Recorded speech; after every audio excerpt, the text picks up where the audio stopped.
মেয়ে ওড়না পরে না, এই জন্য এই মেয়েকে ইফটিজিং করছে, এই মেয়ের হিজাব নাই, এই মেয়ের চরিত্র ভালো না, কেউ হিজাব পরবে না, কেউ ওড়না নিয়ে চলাফেরা করবে, এটা আমাদের ব্যক্তিগত স্বাধীনতার বিষয় না। আমাদের স্বাধীন দেশে দেখলে আমাদের পোশাক নিয়ে স্বাধীনতা নাই। এটা দেখছেন নারীকে হেনস্থা করা হচ্ছে, লোকাল বাসে রিক্সাতে চলাফেরা করলো, এবং নিজের ক্যাম্পাসও একটা মেয়ে নিরাপদ না।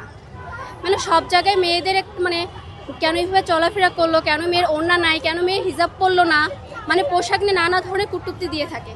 কোনো মেয়ে যদি আইনগত ব্যবস্থা নেয় তাহলে আবার তাকে বিভিন্ন ধরনের নানা হুমকি দেওয়া হয়, গণধর্ষণ করে দেয়। তারপর এই মেয়ে ওড়না পরে না, এই জন্য এই মেয়েকে ইফটিজিং করছে, এই মেয়ের হিজাব নাই, এই মেয়ের চরিত্র ভালো না। মানে ওড়নার সাথে আমাদের পোশাকের সাথে ইফটিজিং বা অন্যান্য কিছু হেনাস্তার সম্পর্কটা কি? মানে একটা ওড়না নিয়ে চলাফেরা, মানে বোরকা পরা মেয়েরা কি ধর্ষিত হচ্ছে না, তারা কেন ধর্ষিত হচ্ছে, এটা নিয়ে কেউ প্রশ্ন তোলে না। কিন্তু কেউ কোনো মেয়ে যদি এটা প্রতিবাদ করে তাহলে তাকে নিয়ে বলা হয় এইতে সে নাচতে, সে ওড়না পরে না, সে অশ্লীল, সে চরিত্রহীন, এই জন্য সে ইফটিজিং হয়েছে, সে গণধর্ষণ হয়েছে।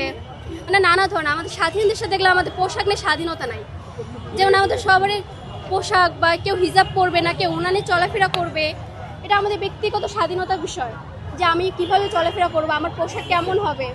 কিন্তু সমাজকে দেখছে যে এসবের বিরুদ্ধে কোনো বা যারা মানে এই সেক্টরটাকে একদম করছে, মানে তাদের বিরুদ্ধে কোনো বিচার ব্যবস্থা বা আইনি ব্যবস্থা একদমই নেই। বা আইন করলেও সে মানে তাকে ছাড়া দেয়, আবার ছাড়া দেওয়ার পরে তাকে ফুলের মালা দিয়ে একদম বরণ করে নেওয়া হয়। এটা আমাদের কেমন সমাজ? এই সমাজ তো আমরা চাইনি। বা একদম নারীকে ছাড়াতে সমাজ কখন উঠতে পারে না, সে নারীকে কেন হেনস্থা করে, লাঞ্ছিত করে পুরুষ কেন সামনে পা বাড়াবে? তো আমরা চাই যে পুরুষরা মানে দৃষ্টিভঙ্গি বদলাক বা দেশের বিচার ব্যবস্থা বদলাক, যাতে নারীদের রাস্তাঘাটে পথে ঘাটে হেনস্থা না করা হয়। কোনো ধরনের সাম্প্রতিক সময়ে এই ওড়না নিয়ে বা হিজাব নিয়ে কোনো কিছু দেখেছেন কিনা, বা সাম্প্রতিক সময়ে কি হচ্ছে এটা যদি? হ্যাঁ, ওড়না নিয়ে কিছুদিন আগেও দেখবেন যে একটা বাসের ভিডিও ভাইরাল হয়েছে, যে মেয়ে ওড়না নেয়নি দেখে তাকে বাসের মধ্যে হেনস্থা করা হচ্ছে, এবং বাসের হেল্পার তার গায়ে হাতও তুলেছে। সে ওড়না নেয়নি।